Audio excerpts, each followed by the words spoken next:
Okay, you drill. It's the basic arrangement. Large measure, I've just taken that Elizabeth Cotton C, G, C, E, F, C, G, C arrangement.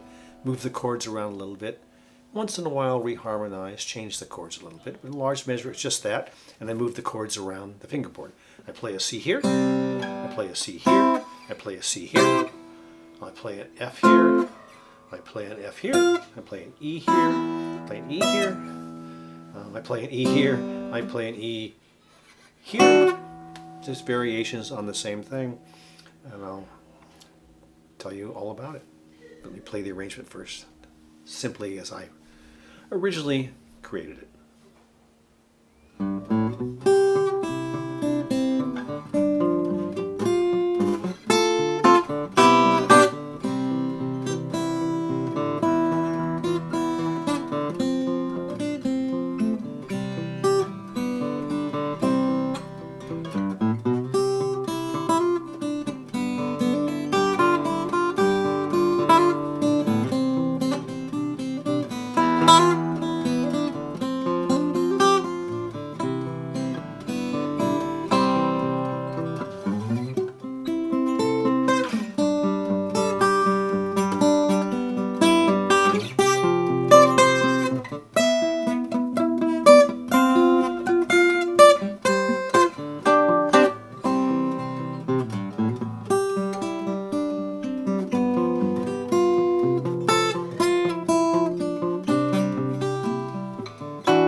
There you have it. Elizabeth Cotton, if she had no soul and knew a couple fancy chords.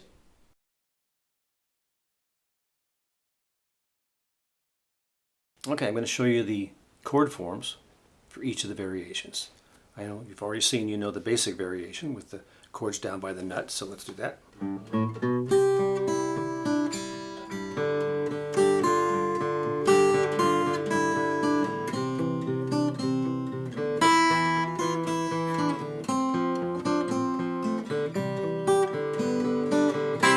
So that's just C, C, C, C, C, G, G, G, G, G, G, C, C, E, E, E, F7, C, G, C.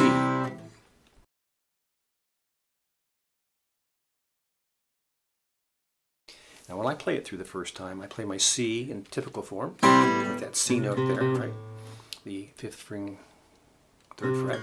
And I play my G as in a bar G on that 3rd fret, G7. And I throw in this minor 7th, and then A major 7th, just because I thought it sounded cool. So the D, as you know, this is that A form. There's a C there, D there. I play the minor 7th, so I've got 5th string, 7th string, 5th string, 6th string, 1st string. And then I go back to this major 7th. So I've got 5th string, no, 3rd string, 5th string, 4th string, 5th string, 3rd string. So let's try that. That G, D minor 7th, E major 7th,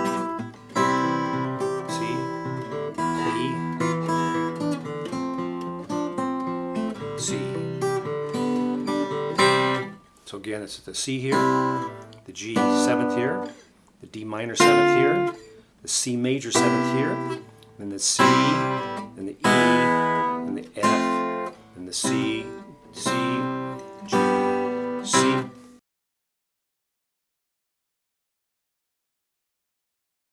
Okay, the next time through, I'm going to play my C, that E form. Sometimes we're playing the G form there, or that C form, or the C7. I'm going to play it up here on the 8th fret. So, like that E, I'm going to play my G down here, on the 3rd fret, same E shape. And then for the E and the F, what I'm going to play is essentially an A shape. So you know, an A chord. You could play an A like this, right? With those 3rd frets, the 4th, 3rd, and 2nd string. But I also play an A up here with my pinky, so I can play an A like that. I love that shape. This is an A major 7th, A 7th, A 6th, right? So cool. So that A shape, I'm going to play my E with that, and my F. Right, so E, F, and my C, and C. So let's try that. And G, and C, and that E, F,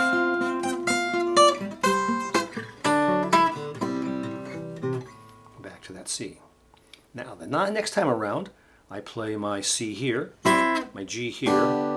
Then for the E and the F, I'm going to use that minor, that 9th shape. And I'm going to throw in a D. So the 9th shape, as you know, a C 9th, is this is the 3rd string, 2nd string, and the others are 3rd string. Right, all the way across. And that 9th is that G on top. Okay, so I'm going to do this. Let's see. C shape, G,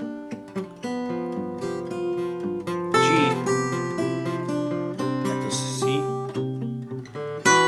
E, F, then D. Let's try that again.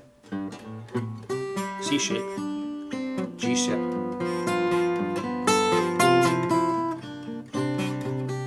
that 9 shape.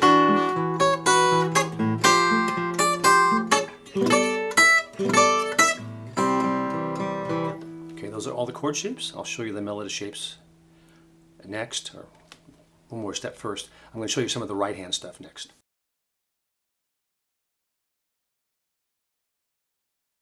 Okay, now some of the funny right hand stuff when I go to the last 2 variations. So one of them is sort of the classical technique.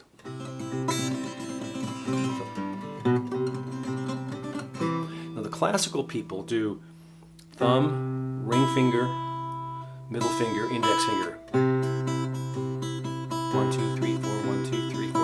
I do it in a bluesy style that I've never seen anybody else do. So I pick the ring finger and the thumb at the same time, and so do it in triplets. 1, 2, 3, 1, 2, 3, 1, 2, 3.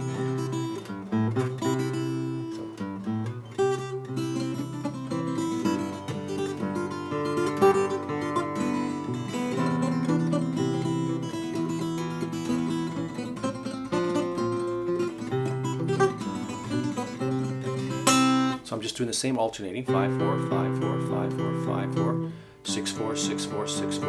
And then I'm doing at the same time these triplets with my index, middle, and ring finger.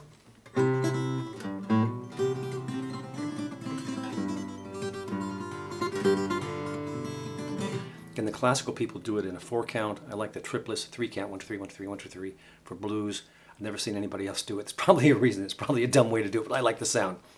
Then I do what's sort of a Blind Willie McTell thing. Blind Willie McTell would use his middle finger on his right hand to do back and forth. Now he wouldn't play the bass note at the same time, but I play the bass note. So again, that alternating bass. So the last time through I go.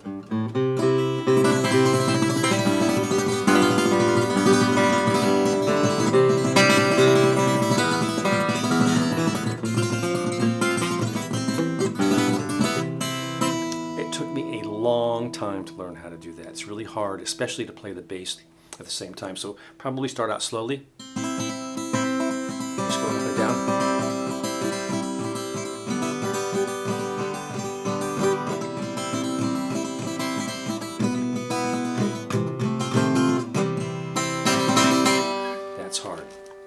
And so then let's go to the final aspect of the arrangement.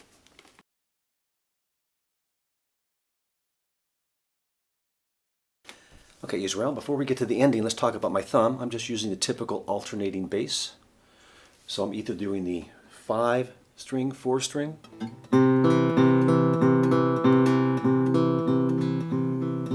or the 6-string, 4th string. So I start with where the root note is, the note of the chord. So on a C chord, that's on that A string, the 5th string, 3rd fret. And I'll alternate that with the 4th string, which is on the D string, 2nd fret, E. When I'm playing a chord with the root note, the chord note on the 6th string, like a G, I'm going to alternate the 6th string, 4th string. So I've got that G on the 3rd fret, 6th string, and the open D on the 4th string.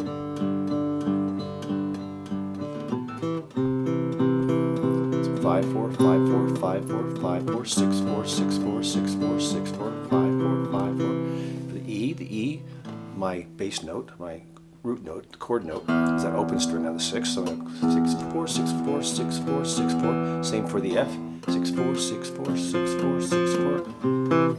So that's what I do all the way through. For the interesting or strange, the A shape on the E chord up at the 12th fret, because I'm not playing the 4th, the 5th or the 6th string, I'm going to alternate the 4th and the 3rd string for my thumb. Same, of course, for that F. When I'm playing that 9th chord shape, so I've got a C, D, E, F, and I also have that G up there, right? I'm going to use the 5th string, 4th string.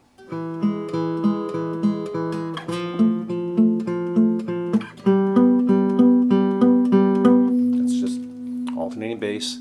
I had to do that long enough that I could do it in my sleep, so that I could play with my fingers independently, so I can do. Right? Anyway, alternating bass, typically the root note, note of the chord first, and then the next string up, or the skip one string. So 5-4, 5-4, 6-4, 6-4. There you go.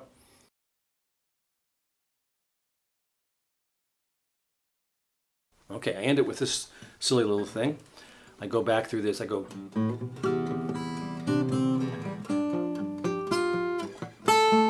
My first variation.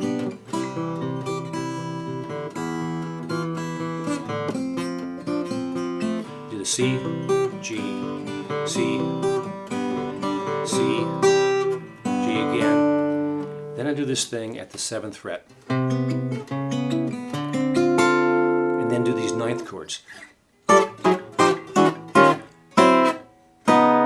To a C sharp, and then I finally play a C13 here. So the first one I go through is the index finger at 6th string, 8th fret, and then these two fingers are on the 9th fret, and the pinky is on the 10th fret. So 9th fret, excuse me, 8th fret, 8th fret, 9th fret, 10th fret. So 6th string at the 8th fret, the 4th string at the 9th fret, the 3rd string at the 9th fret, and the 2nd string at the 10th fret. Sort of like a 13th chord. And then what I do is I move up the index finger to the 9th fret. So now I've got 9th fret on the 6th string, 9th fret on the 4th string, 9th fret on the 3rd string, and 10th fret on the 2nd string.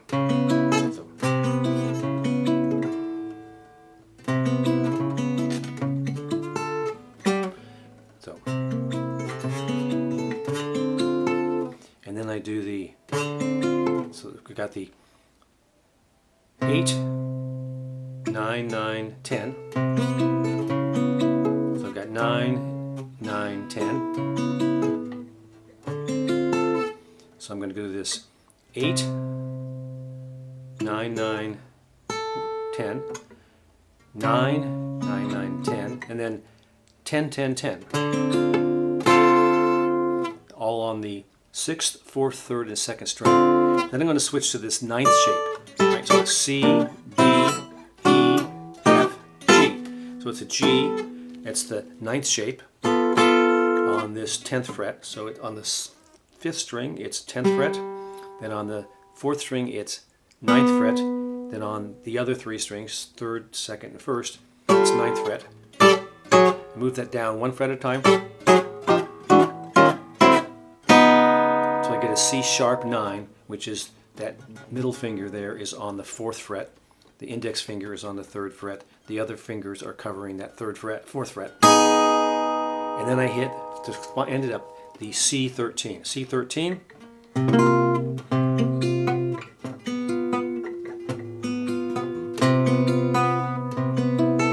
Sorry, confusing myself. So the 13 is just similar to what that little walk-up thing I was doing. I got my index finger on the 6th string, 8th fret, my middle finger on the 4th string, 9th fret, my ring finger on the 9th fret of the 3rd string, and my pinky on the 10th fret of the 2nd string. It's a chord I love. So it's the 8th fret on the 6th string, 9th fret on the 4th string, 9th fret on the 3rd string, and the pinky, the 10th fret on the 2nd string.